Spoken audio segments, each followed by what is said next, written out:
Assalamualaikum warahmatullahi wabarakatuh. Nama saya Alex Mas Robi dengan NIM 1241800029. Di sini saya akan menjelaskan mengenai pemahaman saya terhadap subbab software proses. Yang akan saya bahas di sini adalah apa itu software proses, apa saja generic activities yang ada pada setiap software proses, lalu bagaimanakah cara membuat model dari software proses tersebut, lalu apa saja pola-pola software proses tersebut, kemudian apa saja bentuk-bentuk dari proses model, dan juga apa itu unified proses. Dan terakhir adalah bagaimanakah proses model di dalam lingkup personal dan teams. Software proses adalah kumpulan dari beberapa framework. Framework tersebut berisi akan aktivitas, aksi, dan tugas-tugas yang dilakukan oleh seorang software engineer dalam membuat sebuah software. Tentunya, setiap framework tidak mungkin dijalankan secara bersamaan. Terlebih dahulu harus diprioritaskan manakah yang dikerjakan terlebih dahulu dan juga manakah yang dikerjakan di bagian akhir.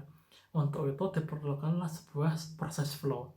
Proses flow ini adalah aliran dari kinerja sebuah framework.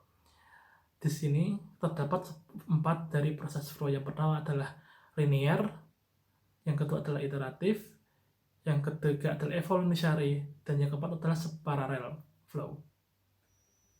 Linear flow adalah alur di mana mengeksekusi setiap frameworknya secara berurutan.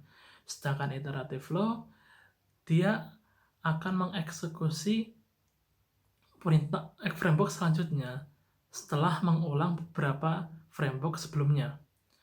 Lalu untuk evolutionary flow, dia membentuk lingkaran yang berarti setiap framework itu berkaitan.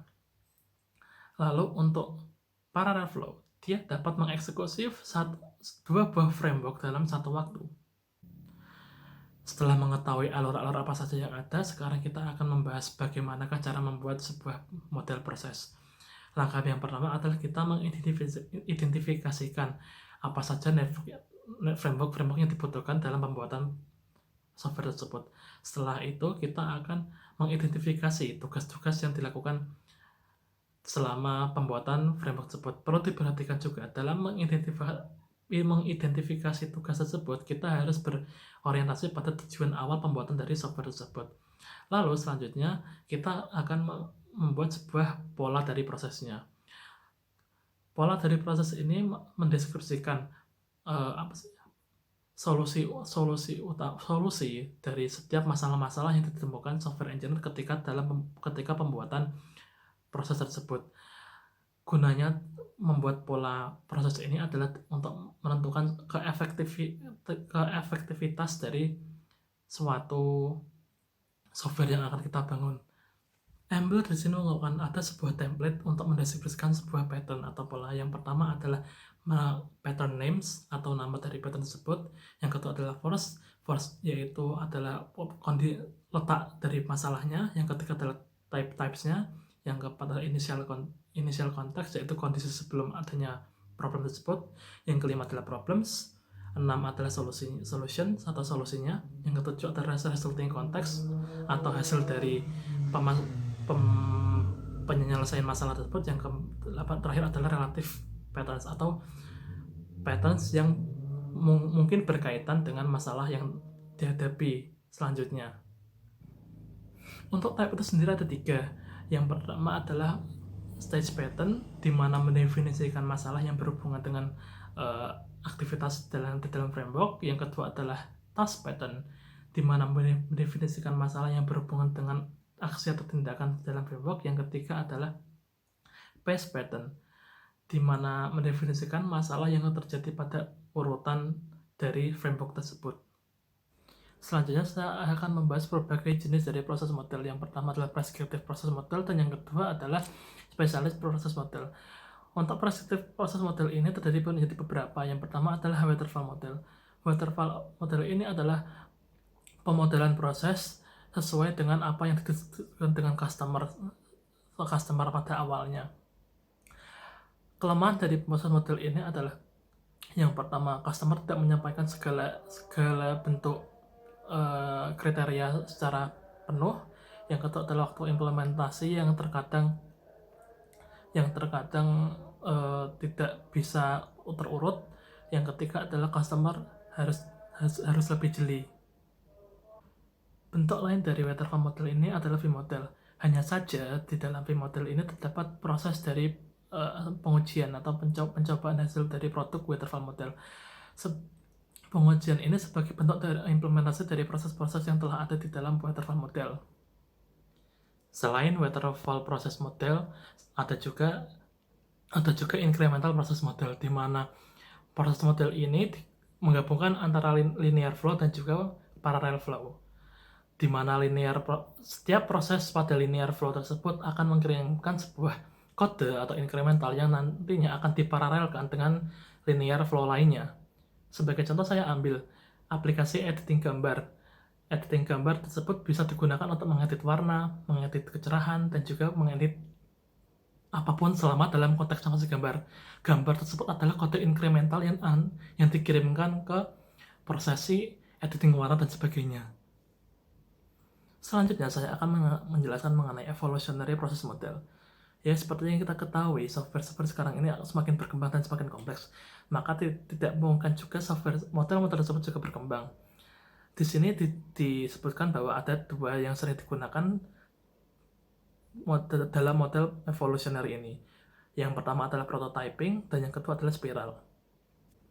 Untuk model prototype ini, si software engineer tidak mengetahui pasti fitur-fitur apa saja yang ada di dalamnya dan juga spesifikasi dari software tersebut.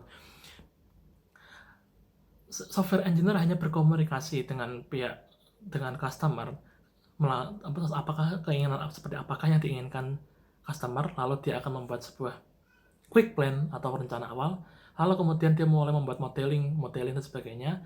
Setelah model tersusun, dia akan mulai membuat program dan prototipenya. Setelah itu jadi, dia akan disalurkan ke pihak customer dan diberikan feedback. Apabila customer kurang puas, dia akan mulai berkomunikasi dengan pihak software engineer, mungkin apakah yang perlu diperbaiki atau semuanya, dan hal tersebut mulai terus berulang hingga membentuk siklus lingkaran. Untuk spiral model ini merupakan gabungan dari waterfall model dan juga prototyping. Biasanya ini digunakan untuk proyek-proyek besar karena apa? Untuk memastikan bahwa software tersebut memiliki life cycle yang sangat panjang. Ketika kita mencapai pada proses feedback untuk prototyping, dia akan mulai berhenti di situ dan mungkin akan memperbaiki kesalahan-kesalahan dari yang sudah ada. Berbeda dengan spiral ini, target awal sudah jelas. Ketika dia mencapai feedback, sudah pasti aplikasinya diinginkan maksimal. Namun untuk menunjang kelangsungan software ini agar lama, si pihak customer dan juga pihak software engineer berdiskusi untuk mengembangkan aplikasi tersebut sehingga life cycle dari software tersebut bisa sangatlah panjang. Selain evolutionary model, juga ada yang namanya concurrent model. Di concurrent model ini, setiap proses apapun yang ada di dalam pembuatan software engine tersebut diberikan keterangan apakah sedang dalam pengerjaan, atau mungkin sedang dalam review, atau mungkin sedang dalam revisi, atau mungkin yang lainnya. Nah, kelebihan dari model ini adalah seorang customer bisa melihat langsung sedang di tahap manakah software yang dibutuhkannya itu berjalan. Apa mungkin sedang dalam tahap modeling atau mungkin sedang tahap lainnya. Hal tersebut juga dapat membantu seorang software engineer dalam lebih mengefisiensikan waktu dalam pengerjaan software tersebut. Sekarang kita akan beralih ke spesialis proses model. Yang pertama adalah component based development. Component based development ini sangat mirip dengan spiral, namun tujuan utamanya berbeda. Tujuan utama dari pembangunan software dengan menggunakan component based development adalah untuk reuse atau menggunakan kembali aplikasi yang masih bermanfaat. Lalu ada formal proses model, Untuk formal process model ini dia menggunakan rasa matematika untuk menyusun, memverifikasi atau mungkin menspesifikasi softwarenya. Lalu ada aspek oriented software development, dan yang terakhir adalah unified process. Untuk unified process ini ada tahapan phase tersendiri. Fase yang ada pada unified process adalah inceptions, elaborations, constructions, transitions, dan terakhir adalah production.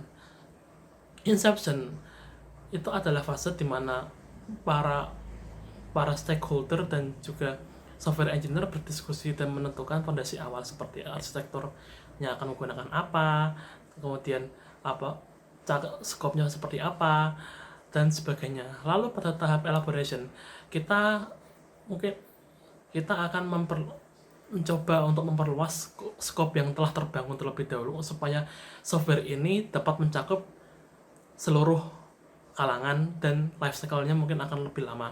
Lalu kemudian ke tahap construction, yaitu pembangunan software yang karena sudah memiliki fondasi dan sebagainya.